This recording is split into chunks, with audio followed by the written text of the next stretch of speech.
नमस्कार दोस्तों, स्वागत है आप सभी का हमारे YouTube चैनल पर।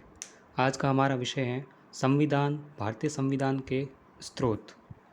यानी भारतीय संविधान में जो जो बिंदु उठाए गए हैं वो कहाँ कहाँ से लिए गए हैं, उन सब के बारे में हम बात करेंगे। और परीक्षाओं की दृष्टि से किस प्रकार के प्रश्न पूछे जाने की संभावना है, उसको भी मद्देनज़र रखते हुए इस वीडियो को हम चलाएँगे। तो शुरुआत करते हैं वीडियो की। तो पहला है कि भारतीय संविधान के स्रोत के अंतर्गत भारत सरकार अधिनियम 1935। भारत सरकार अधिनियम 1935 से कौन कौन सी चीज़ें उठाई गई हैं? तो वो हैं संघीय ढांचा। यहाँ पर संघीय ढांचा नहीं है, संघीय ढांचा है। संघीय ढांचा और द्विसदनात्मक व्यवस्था और प्रांतों में स्वायत्तता। द्विसदनात्मक व्यवस्था जैसे कि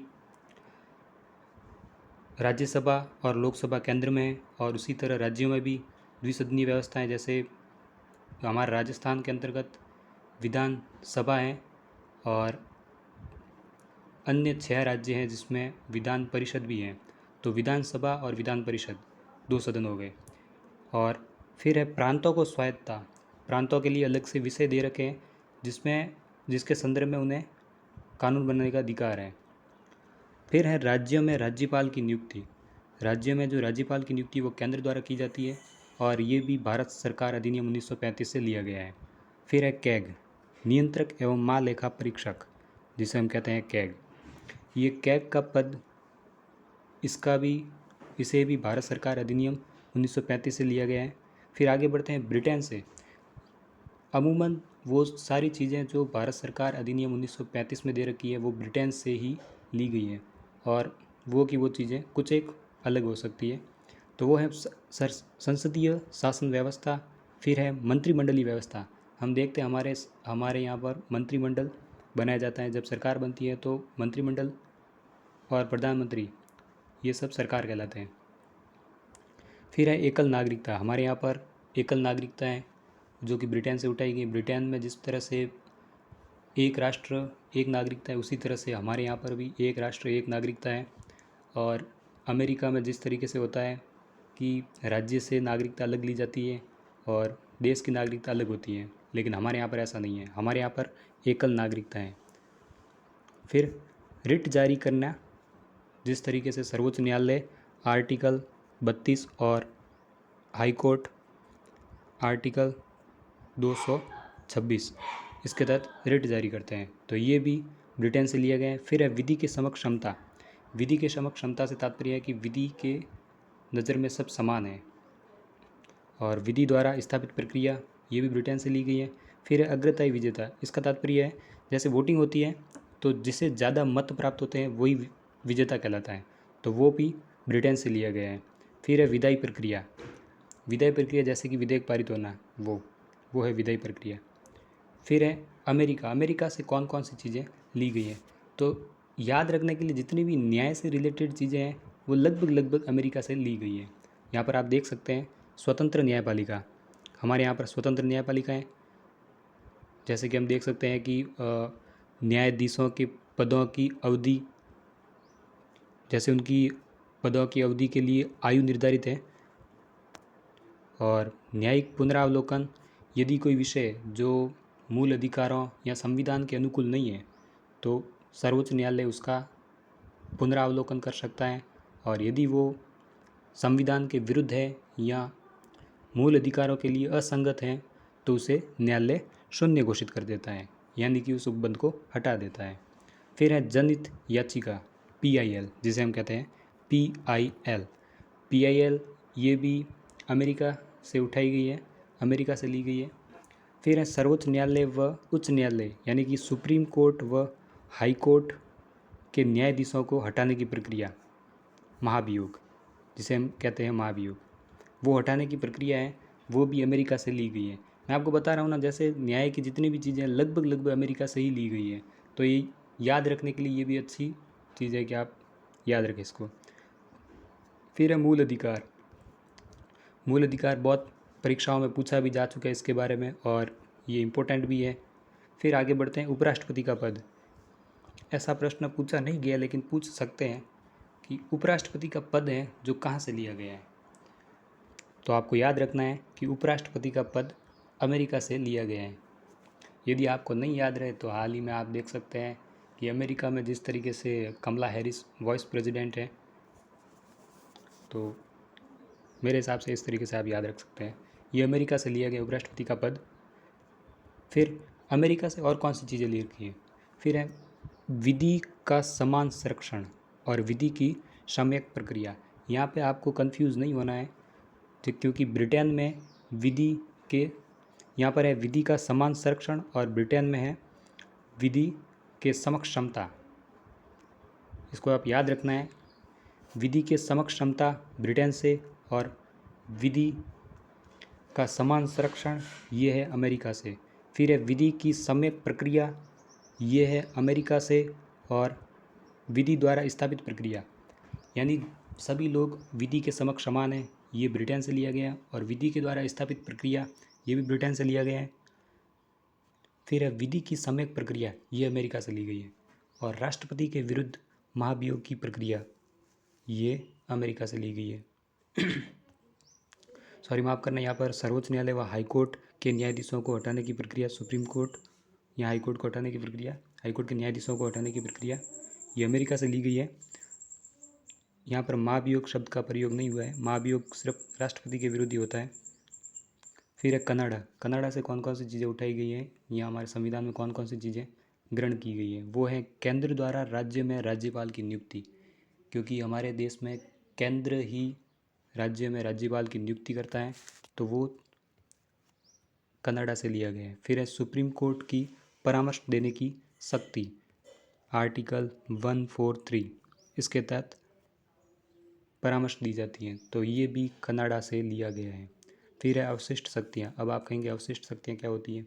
वो शक्तियाँ या वो विषय जो न तो केंद्र, न तो राज्य सूची में और न ही संघ सूची में हो और न ही समवर्ती सूची में हो, वो है अवशिष्ट विषय।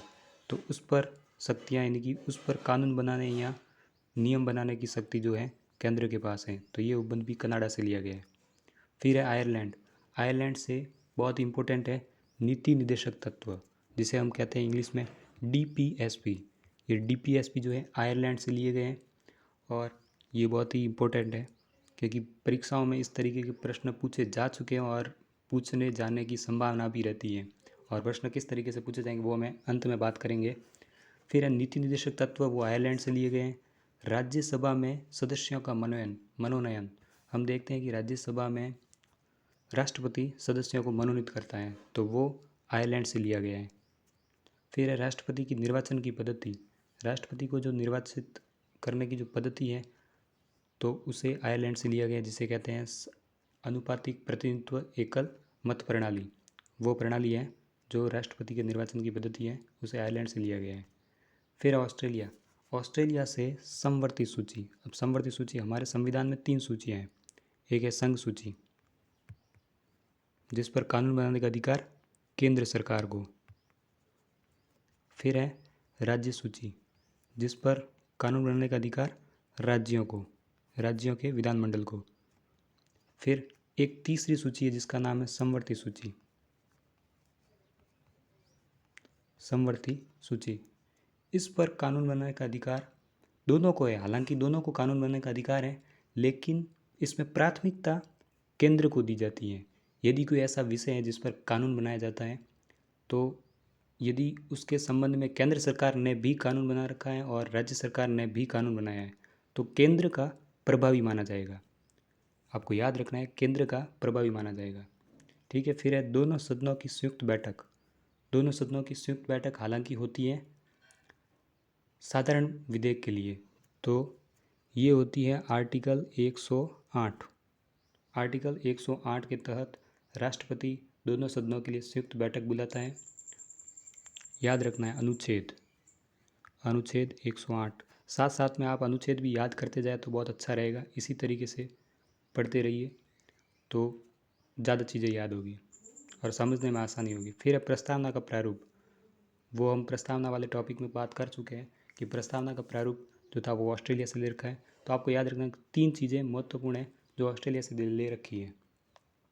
पहली समवर्ती सूची, दूसरा दोनों सदनों की संयुक्त बैठक, फिर है प्रस्तावना का प्रारूप, फिर है दक्षिण Africa, south Africa. South Africa से हमारे भारतीय संविधान में संविधान संशोधन की प्रक्रिया, जो हम अक्सर सुनते आ रहे हैं, संविधान संशोधन की प्रक्रिया, वो जो है दक्षिण अफ्रीका से ले रखी है। और संविधान संशोधन हमारे भारतीय संविधान में इसका उल्लेख है, आर्टिकल 368 के तहत संविधान में संशोधन किया जाता है। अनुच्छेद 368, इसके द्वारा हमारे संविधान में संशोधन किया जाता है और ये प्रक्रिया दक्षिण अफ्रीका से ली गई है। फिर है फ्रांस। फ्रांस से कौन कौन सी चीज़ें ले रखी है, तो याद रखने के लिए आप याद रख सकते हैं कि फ्रांस में क्रांति हुई थी, फ्रांसीसी क्रांति, जिसमें स्वतंत्रता, समानता और बंधुता, ये 3 चीज़ें थी, वो वहीं से ले रखी है। फिर है गणराज्य।